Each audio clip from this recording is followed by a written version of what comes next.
అందరికీ నమస్కారం అండి. నా పేరు సిద్ధు. తిరుమల లడ్డు వివాదం పైన ఎవరు స్పందించకపోవడం చాలా బాధాకరమైన విషయంగా ఉందండి. ఎందుకంటే ఎవరు స్పందించకపోవడం ఏంటండి?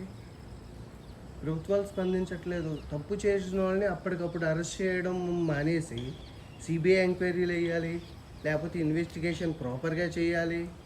ఇది ఆల్రెడీ ప్రూవ్ అయింది, లెటర్ వచ్చింది, అన్నీ వచ్చిన తర్వాత కూడా ఇలా చేయడం మీద ఉద్దేశం ఏంటండి? కాపాడే ప్రయత్నం ఏమైనా చేస్తున్నామా అండి? మరి గుళ్ళు గోపురాలు ఎందుకండి? మనకి అలాంటివి అవసరం లేదేమోనండి.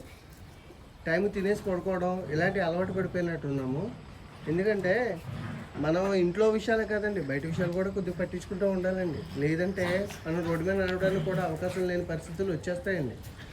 ఆల్రెడీ మొదటిదాకా సంక్రాంతి పోయింది కదండి. లడ్డు వివాదం అంతలా లేకుంటే ఒక్కళ్ళు కూడా మాట్లాడకుండా నోరు మూసుకుని ఇంట్లో కూర్చుని టీవీల దగ్గర కూర్చొని చూస్తున్నారా? ఏం జరుగుతుందో చూద్దామని. ఆ మాత్రం మీకు రెస్పాన్సిబిలిటీ లేదా? ఇంట్లో ఏదైనా ఇబ్బంది పెడితేనే గట్టి గట్టిగా అరిచేస్తాము. మరి ఇలాంటి విషయాల్లో పట్టించుకోకుండా మానేస్తామా? తిరుపతి వెంకన్న స్వామి అన్ని ముక్కులు మొక్కేస్తాం, మరి ఆయనకి ఇబ్బంది వచ్చింది, నువ్వు నడవ్వా?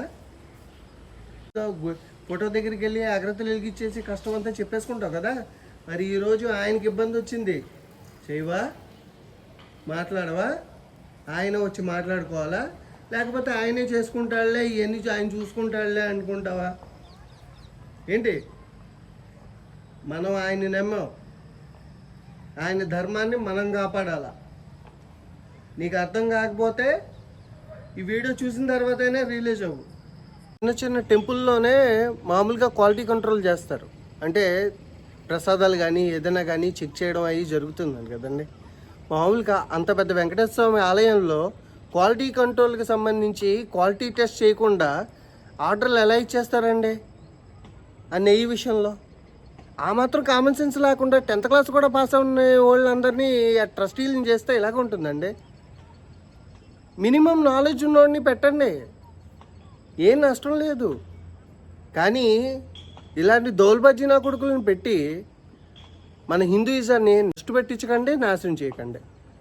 ఎందుకంటే హిందూయిజం అన్నది నమ్మకం, ప్రజల నమ్మకం, భక్తికి సంబంధించింది. కాబట్టి ఆ విషయంలో అయినా కరెక్ట్గా ఉండి చావండి.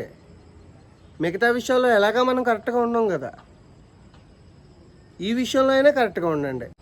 స్పందించండి ప్లీజ్, అర్థం చేసుకోండి. ఇది మన ధర్మాన్ని కాపాడుకోవాల్సిన విషయం, పరిస్థితి కూడా. కలియుగ దైవం అని మనం ప్రతి సంవత్సరం మొక్కులు మొక్కుకొని ఆయన దగ్గరికి వెళ్ళి మొక్కులు సమర్పించి ఆయన్ని ఎప్పుడు చూద్దామా అని క్యూలో నుంచుని ఎంత భక్తితో వెళ్తామండి. మరి ఇలా జరగడం ఏంటండి?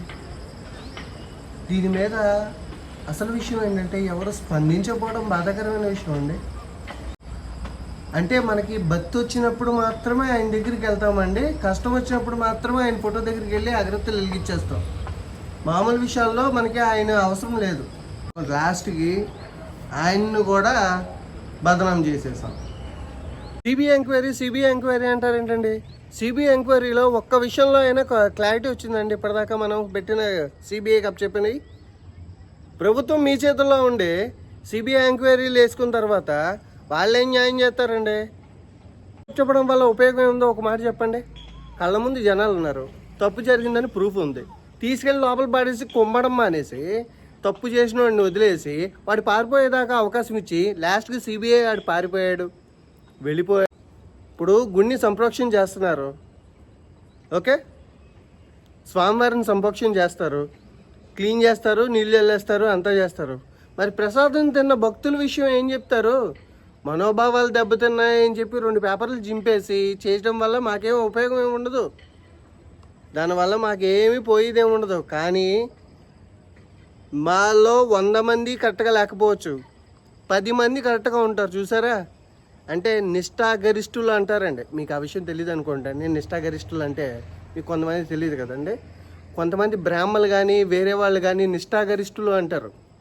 అంటే ఇప్పుడు అర్చకులు కూడా ఉంటారు కదండి, దాంట్లో స్వామివారికి పొద్దున్నే తీర్థ ప్రసాదాలను సమర్పించేవాళ్ళు కానీ ప్రసాదాలను ఇచ్చేవారు కానీ ఆఖరికి రామ మందిరాన్ని కూడా సంరక్షణ చేయించుకోవాలండి.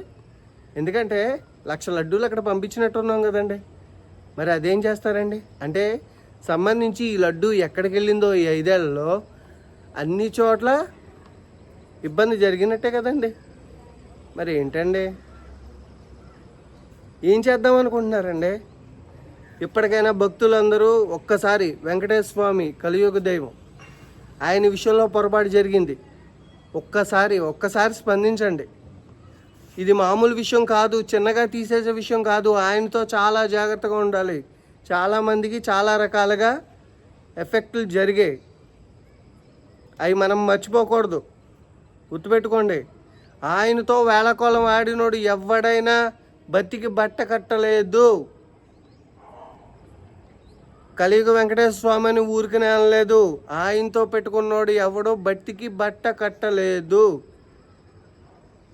ప్లీజ్ అర్థం చేసుకోండి. ఈ విషయంలో మాత్రం నెగ్లిజెన్సీ చేసి దోషులను తప్పించుకునే ప్రయత్నం ఏమైనా చేస్తే శిక్ష అందరికీ పడుతుంది. ఆయన వదలడు, మీరు వదిలేసిన ఆయన మాత్రం ఎట్టి పరిస్థితుల్లో వదలడు.